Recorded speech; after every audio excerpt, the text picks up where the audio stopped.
Well, hello and welcome to the AMR Technology Campus here in Silverstone, home of the Aston Martin Aramco Formula One team. I'm your host, Laura Winter.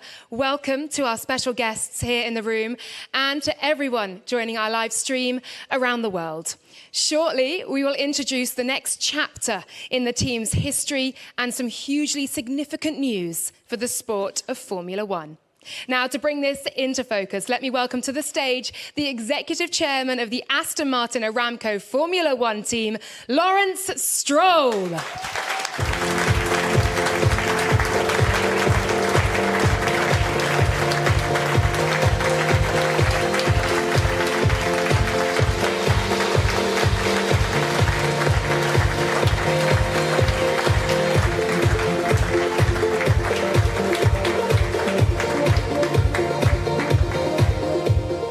Well, good morning, Lawrence. How are you? I'm extremely well, thank you. How are you? Very good, thank you. It's a huge day, isn't it? After months of speculation, I know you have some very exciting news to share with us this morning. Certainly the most exciting news in our Aston Martin's Formula One history, and I think probably the most exciting news in Formula One in general. So, as slightly rumored, Adrian Newey will be joining us as, first and foremost, a shareholder and our technical managing partner of our Formula One team. Congratulations.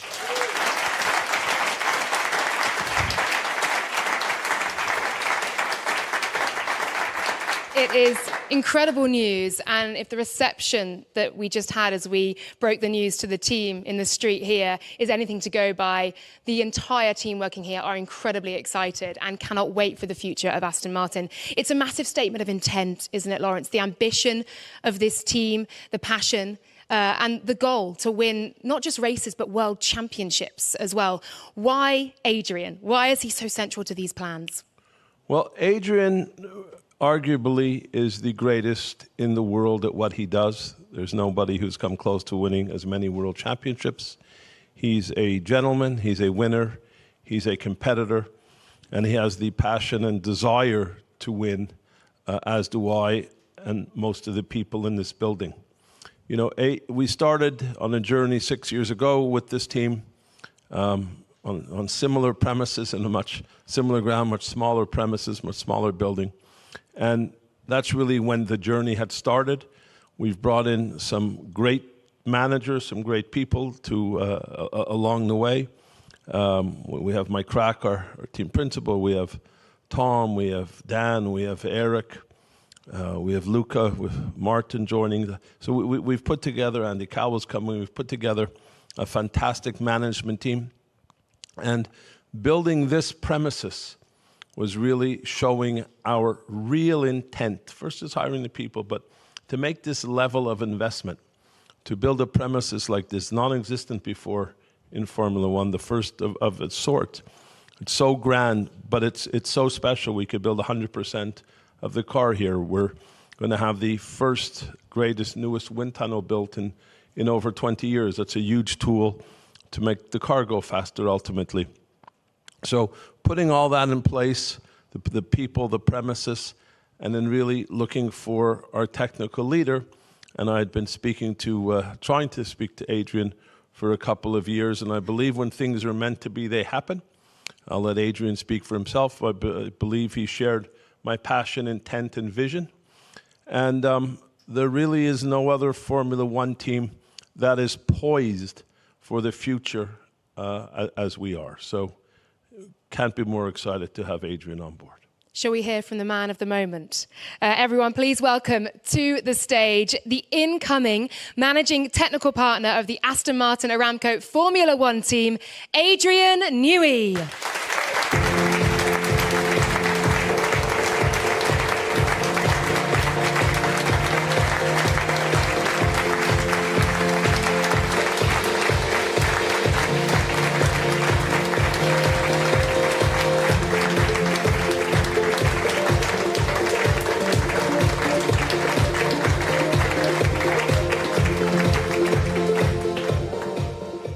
Adrian, welcome. This is your new home, soon to be. Congratulations. It's such exciting news. What made you decide then on this project? With the options that you had available to you, what has brought you here to Aston Martin Aramco? Lawrence. That's easy. No, seriously, I think I felt as if I needed a new challenge. And so kind of towards the end of April, I decided I needed to do something different. Spent a lot of time with Mandy, my wife, kind of discussing, okay, what's next? What do we do? Do I kind of go off and sail, or do we go off and sail around the world? Do I do something different, America's Cup or whatever? So we took a bit of time out, and I felt I've been lucky enough to have achieved what I aspired to from the age of 10 or 12, which was simply to be a designer. I don't think you knew the word engineer in motor racing, and I can honestly say everything else has been a bonus, having sort of achieved that straight out of uni. I never, of course, expected anything like what I've been lucky enough to be involved with. But you have to be honest with yourself, you have to keep yourself fresh, and so I felt I needed a new challenge, so I say, took a bit of time off. Lawrence and I have known each other off and on over the years. We often bump into each other in the gym, particularly at the Middle East and Far East races. So, as I kind of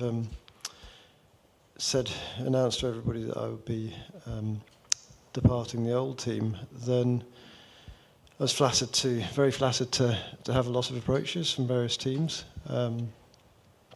But really, Lawrence's passion and commitment and enthusiasm is very endearing. It's very persuasive.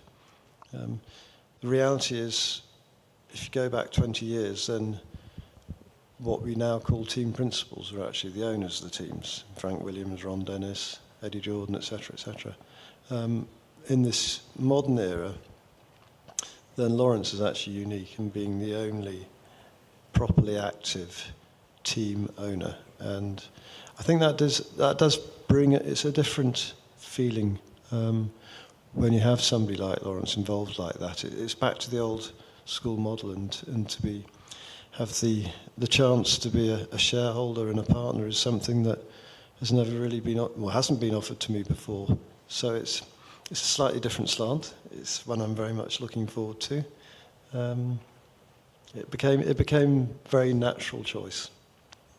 I love the thought that this plan was hatched over treadmills in the gym. Were you both sort of running alongside each other and talking about world domination? How did that work? No, actually, he was on a bike and I was on a treadmill behind him. Lawrence, look, trying to catch up to him. Well, you've got him now. Look, we're sitting here in this incredible new building, which I'm right in saying has only just been finished, hasn't it? Yeah, it's last Monday we moved into this particular space, so it's the first and the most important event.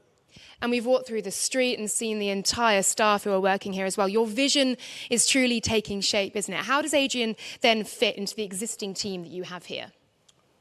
As I mentioned, we have a strong team, some of which Adrian has already worked with. Adrian is going to be the technical managing partner of that team. So on a day-to-day basis, he'll be here, full commitment, full-time committed to Formula One, giving leadership and direction to his team. And Adrian, seeing all that's on offer here, and I know you have a tour booked for this afternoon to see all the finished parts of it as well, you must feel like a bit of a kid in a candy store with all of the technology that you have to play with. How excited are you for that?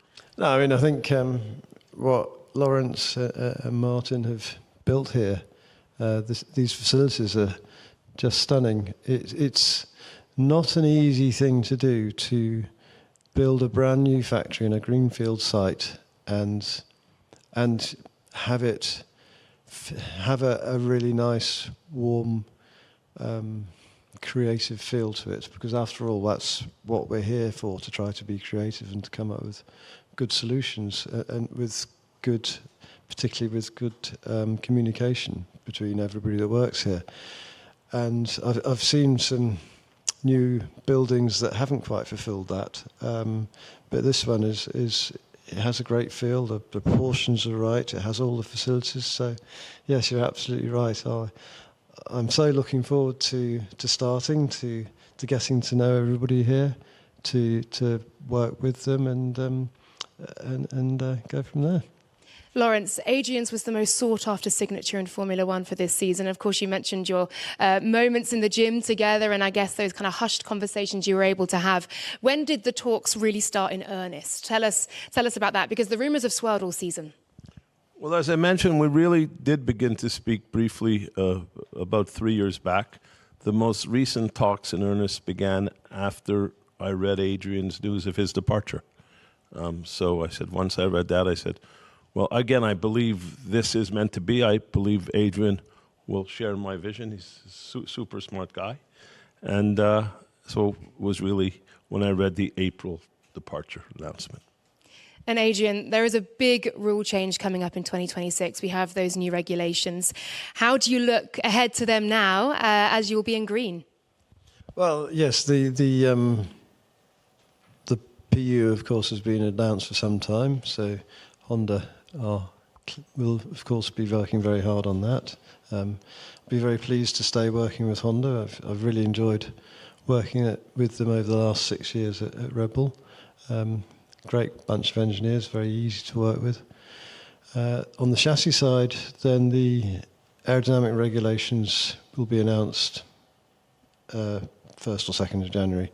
So I will be joining kind of 2 months into that. And so it'll be a case of getting myself up to speed as quickly as possible. And just as importantly, getting to know everybody here, learning how to work with everybody, and how we all get the best out of each other. That's what it's really about. The 26 rules, yes, of course, they are an opportunity because there'll be a reset for everybody. Whether we'll be able to capitalise on that or not, we just don't know. I think I never spend too long fretting about these things. Attitude is always get on and do the best job you can, and what will be at that point. You've done a pretty good job so far. What do you feel the biggest challenges of those 26 regs? What will your main focus be on in that sense? Well, it'll be all any Formula One team's the same. You have 3 principal departments, which is aerodynamics, mechanical design, and vehicle performance. Vehicle dynamics, it comes under various names. So it will be making sure that we try to have synergy between those departments and with Honda on the PU side, because there'll be a huge, probably more than ever, a big interaction between the PU and the chassis. It's about trying to come up with a holistic product. There is still a long way to go, though, before 2026, Adrian. So surely you can also influence and impact on Aston Martin Aramco's fortunes through 2025 as well. How will that look? Well, the honest truth is I don't know until I start. There's no point in forecasting these things. Yes, of course, we would love to have a good 2025, naturally. But for me, it's just about it's working with everybody and us trying to all get the best out of each other. That's the key. And then everything else starts to fall out from there. Lawrence, when you look at all you have around you, is Adrian the final piece, the biggest piece in the puzzle for you? There's been many pieces of the puzzle from, as I say, when we started 6 years ago to hiring the great management team we have today, to bringing in 2 of the greatest partners in the industry. You know, we've brought Aramco to be our partner, and they really are a partner. There's no better partnership in the world than we have with Aramco. And to be able to bring Honda exclusively to work for us for the next 5 years after the new regulation starts. So our partners are also tremendously important. Adrian is key, and the biggest part of the puzzle, certainly from a technical point of view, from a technical leadership point of view. Know that he will be leading the team, and I think that will have a trickle-down effect throughout the whole organization.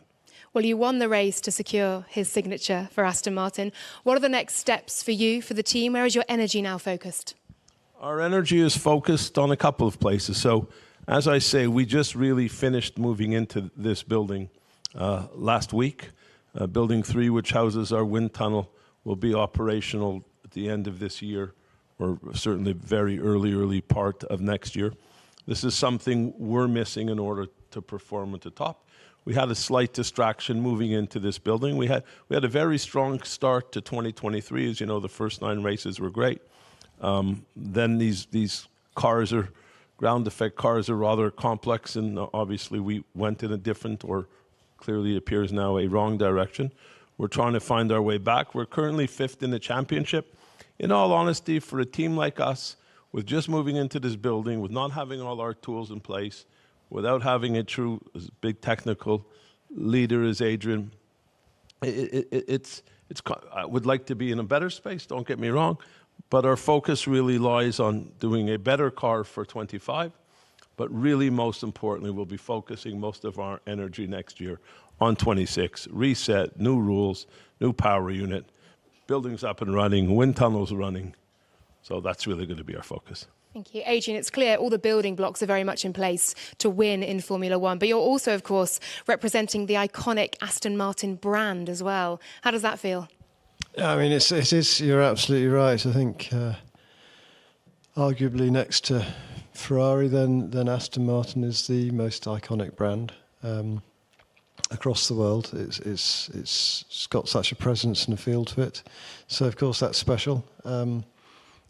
It also ties actually in quite well because obviously I was involved with the Valkyrie project, and I have a couple of classic Astons as well. So, well familiar with the brand and the magic that goes with that.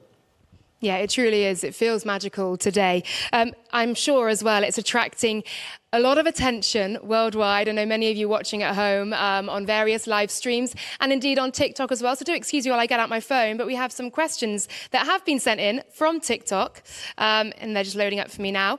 Piper, this is, I think for Adrian, has asked, what is the biggest strength you'll bring to the team? Good question. I honestly can't answer that because I don't ever really think about it. I just like to get in and work with everybody, and I try to work in various ways. One is relatively solitary, which is standing at my drawing board and trying to create and come up with ideas and so forth. The second is, and the bigger proportion actually, is working with my fellow engineers at all levels and in all 3 of the departments. And then the third is really going to the races, trying to understand what the drivers are feeling, turning their descriptions of how the car is behaving into an engineering language and then trying to search for the solution. And Chloe has also asked, what's your relationship like with your team's drivers, with Fernando and Lance? Well, Lance I've known slightly for many years, back from his F3 days, where my lad Harry was also racing F3 the same time that Lance was. So admired him. You know, he dominated the second half of that year in F3.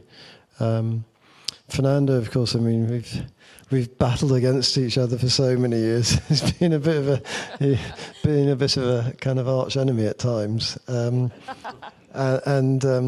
we came so close to him joining Red Bull in 2008 for the 2009 season, but unfortunately it didn't quite happen, which is a great shame. So we continue to battle against each other. So, you know, he's a legend of the sport, so very much looking forward to working with him. Fantastic stuff. Well, as you can see, we do have Lance and Fernando with us today, so please welcome them to stage.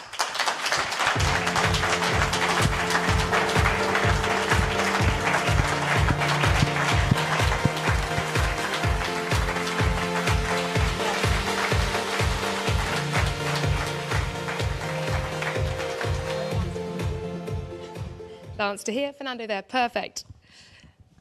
Well, Lance, what a huge day this is. A momentous occasion for Aston Martin.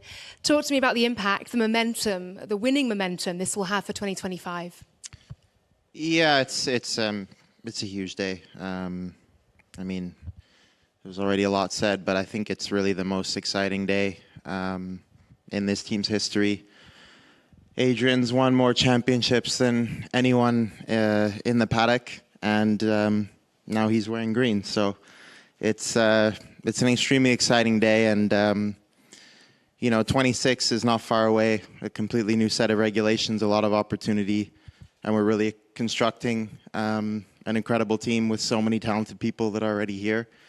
And now Adrian's coming on board, so really exciting. Thank you, Lance. And Fernando as well. Look, when we spoke to you in Miami, and this was all just a rumor, you were incredibly excited to be working with, yes, the legend that is Adrian Newey, now also your arch enemy, apparently, at times. How do you feel now, standing next to him, knowing you'll be working alongside him, and equally looking ahead to 2026 as well, the impact he can have? Yeah, absolutely. I think, yeah, as you said, been racing against each other for many years. I would say that it was more an inspiration, and I think thanks to Adrian and his talent and cars, I think we all got better as a driver, as engineers, teams. We all had to raise the bar thanks to him to be able to compete. And I think now is an incredible day for the team. Lawrence's vision is taking shape with this building. With Adrian, with Honda, Aramco, new wind tunnel, so definitely the team of the future, I would say. And yeah, for me, it's going to be an incredible opportunity professionally to work with Adrian and to keep wearing this green color, which I'm very proud to be part of. But also it's on a personal side, an incredible opportunity to work with these people that you can learn so much from them, and I think I was talking with Lance a few weeks ago, the incredible opportunity we have to witness and to work with Lawrence and with everyone in Aston Martin, which definitely we are learning a lot of things on track, off track as well, and it's a part of our growth personally as well. Thank you very much. Lance, Fernando, I know you have a very busy week, and of course, you'll be heading to the Azerbaijan Grand Prix as well, so we'll see you there. Best of luck. Thank you so much for joining us on stage.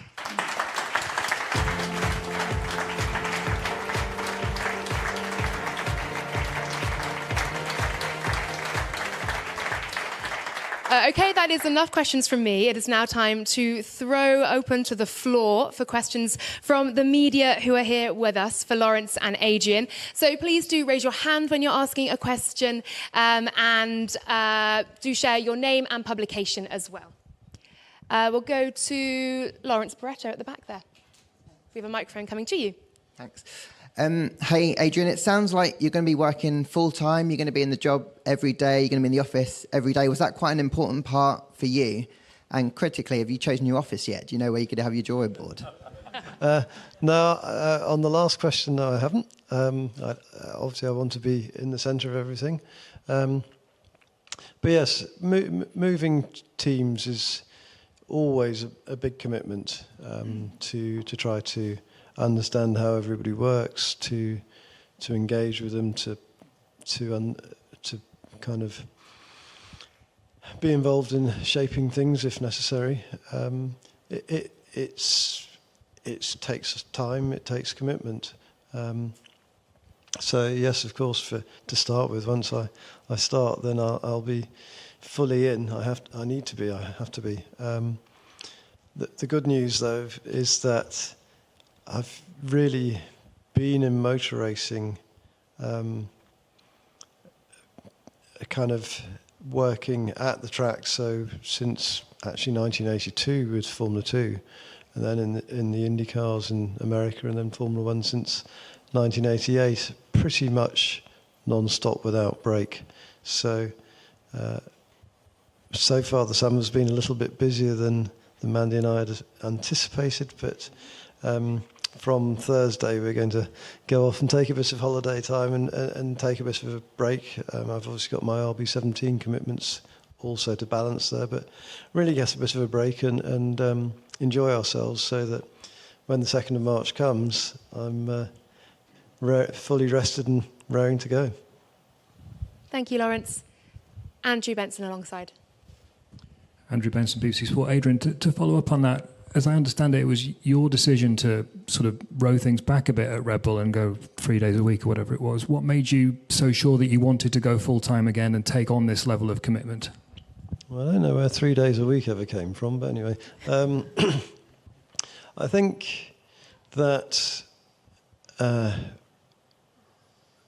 Red Bull, I don't want to, we're not here about Red Bull, but it's well known that in 214 with the hybrid engine, and then we were in a position where we didn't have a very competitive PU, and with no light at the end of the tunnel. So that's when I felt I needed something else to kind of also be involved in, which of course became Valkyrie. Once we got the Honda PU, then we were in a very different position, and so then I got properly back involved on the Formula One side with the 16, I think it's 14, 15, 16, 16B, and then the 18 and so forth. But certainly it's now a very mature team, so I felt able to, once we got through the peak of designing the research and design of the 22 car, the big regulation change car, to step back a little bit, because the 23 and this year's car are very much evolutions of that first 22 car, but this is something different. It's that fresh challenge, that kind of new stimulation, and so I always do what I feel is needed for the best of the team. Thank you. Luke. Luke Smith from The Athletic. Adrian, in the announcement release, it said that your visit in June was quite influential in the decision. Can you talk about that visit, what you saw at the factory, and Lawrence, how important was it to get Adrian on site and probably show him what you were building here? I'll go first. I think it was huge, as Adrian was about to comment. It's hard to understand, comprehending, or trying to explain these 3 spectacular buildings if you don't visit. And it's a very big part of our tool, as you well know, to make us a championship team. We certainly couldn't have been a championship team with our old tool, that we know. So this had to be built again to show our intent, our ambition, and to win. So getting Adrian here, I think, was critically important, but I'll let him speak for that. Yeah, I mean, I think as we discussed earlier, then the building's clearly mightily impressive. It has a great feel to it. But the second bit, which we didn't talk about, is I think it's a real demonstration of Lawrence's commitment to and vision for where he wants the team to get to. You know, this is I don't know how much it costs, but it's not going to be cheap. So it really demonstrates that. I mean, not, you know, I'll find other ways of spending money now for him within the cost cap. I think we all know nothing good is cheap. But yeah, I think that was perhaps the combination of seeing all the facilities, how nice a feel and how well thought out the building is, and perhaps most of all, that very visual demonstration of Lawrence actually. You know, if I had to describe Lawrence in one sentence, I think one of the things that I always kind of think of is he has total belief, he has a direction, and he's happy to put all his chips on black, and that's what he's doing here. In this case, green. Yes, just here. Hi, I'm Mark Hughes, Motorsport Magazine. Question for Lawrence. You've got lots of technical heavyweight people here already. How is it going to be structured with Adrian's arrival, and will that structure evolve with it? As I mentioned earlier, Adrian is joining as technical managing partner. He will be the leader of the technical team. He'll be a leader also in the company, in the overall business as a partner and shareholder. So I leave that structure up to Adrian, who's much better suited than myself. Craig Slater. A question for Adrian. I think when you first announced your departure from Red Bull, we thought Ferrari might be favourites for your signature. Lewis Hamilton talked about being a privilege to have worked with you. How seriously did you entertain the prospect of going there this time, because they've courted you for years? And ultimately, did you think you could achieve more by coming here, maybe because this is a less decorated team? And maybe a question for Lawrence. One or two rival teams said they did not want to get in a bidding war for Adrian Newey.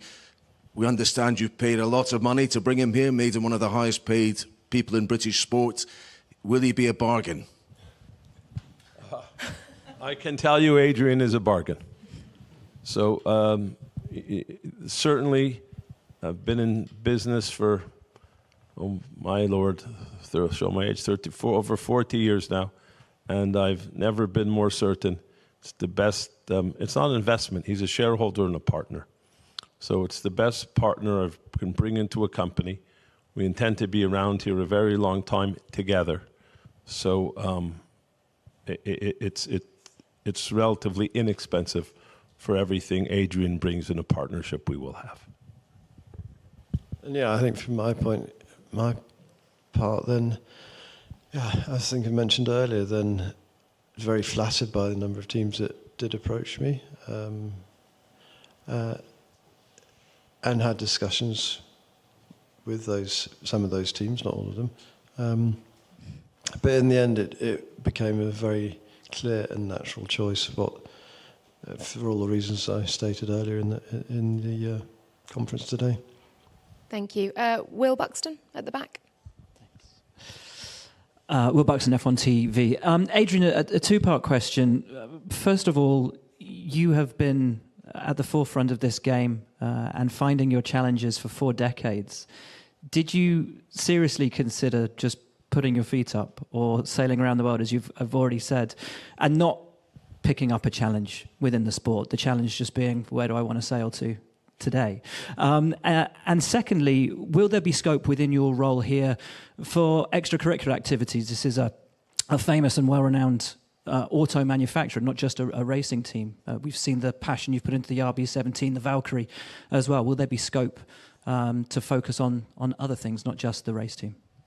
Okay, so to answer the first part, so when I decided to stop at Red Bull, which was kind of really over the Suzuka weekend back in April, then genuinely had no idea what would be next. Just wanted to have a blank mind, kind of take stock, enjoy a bit of a break, and was hoping that kind of standing in the shower somewhere, the sort of the spark would come of, yeah, this should be the direction. And Mandy was a big part of that as well, of our discussions and what should we do. I think she was worried that I would probably drive her a bit mad if I was at home too much. So yeah, I think kind of come late June, let's say, certainly, then I felt, actually, you know what, it's what I've ever, to be involved as a designer in motor racing, it was my ambition since the age of 10 or so. I've been lucky enough to achieve that. I think it would be an exaggeration to say I've enjoyed every single day of my career, but the well over 90% has been hugely enjoyable. I still love the challenge of trying to add performance to the car. That's my kind of prime motivation, and that's what gets me up in the morning. And I think, excuse me, then if you're going to work, I think what's amazing about technical sport, if you like. So by technical sport, I mean that combination of man and machine. Then you have that immediate feedback of how you're doing. Can be painful, of course, when you're doing badly, but you have that feedback. And if I compare that back to a lot of my friends who I still keep in contact with from university, from my aeronautics course, then they went to work for British Aerospace and Rolls-Royce engines and so forth, and they had no feedback. So I think I chose well, if you like, in my aspirations. Didn't realise it at the time, of course, to work in this man and machine sport. And if you then say, okay, well, what's the pinnacle of man and machine? Clearly it's Formula One. So yes, I remain interested in America's Cup. I remain interested in many other things. But if I'm going to do man and machine, might as well keep going at the pinnacle as long as people want me. Thank you. Yes, the back. Hello, this is Sarah Holt for the BBC. Lawrence, you've got hundreds of people working here at these amazing facilities that you've created. What will it mean for everyone back at base to have Adrian here and guiding them forward into the future ambitions?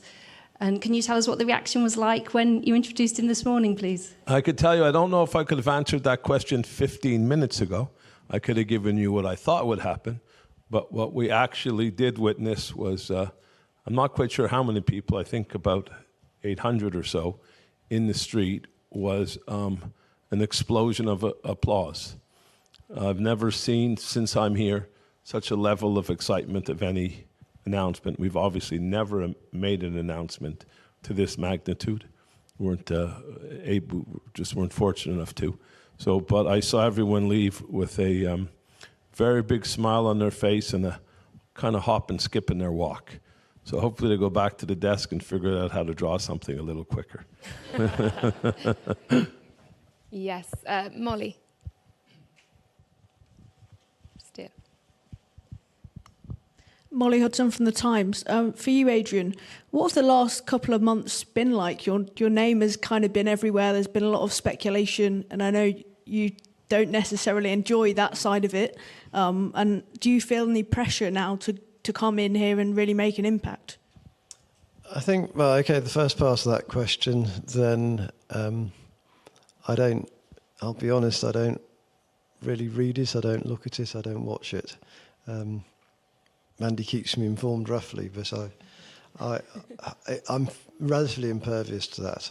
I decided that's what I should do many years ago, and in my second year in Formula One, when having sort of done a decent car in the first year, the second year was a bit of a camel, and so having read good press about myself in the first year, I decided, okay, well, I can't kind of get my ego all pumped up from reading good press and then get all depressed when I'm reading bad press. So best solution to that is don't read any press at all, and that's what I've always adhered to since.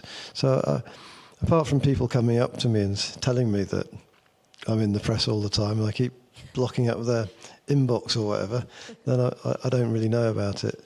And I've promptly forgotten your second question, sorry.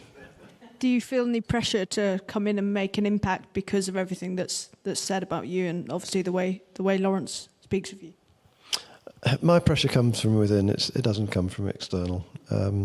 So I guess I remember Frank Williams, I think it must have been in '91, saying to me that he felt I was the most competitive person in the pit lane. And I remember being a little bit upset about that at the time. I didn't really know what he meant. And I'm not sure he's right either.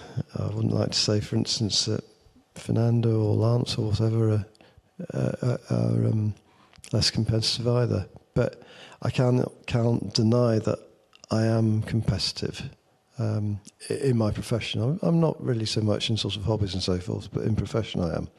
And so, as I say, I just put pressure on myself to do the best job possible.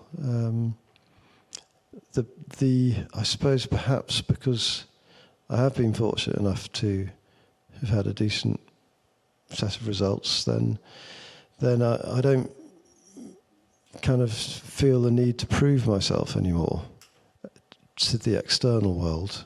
But as I say, in reality, that's never been my motivation anyway. My motivation is trying to do the best job I can and feel as if, regardless of what the results are, I've done the best job I can.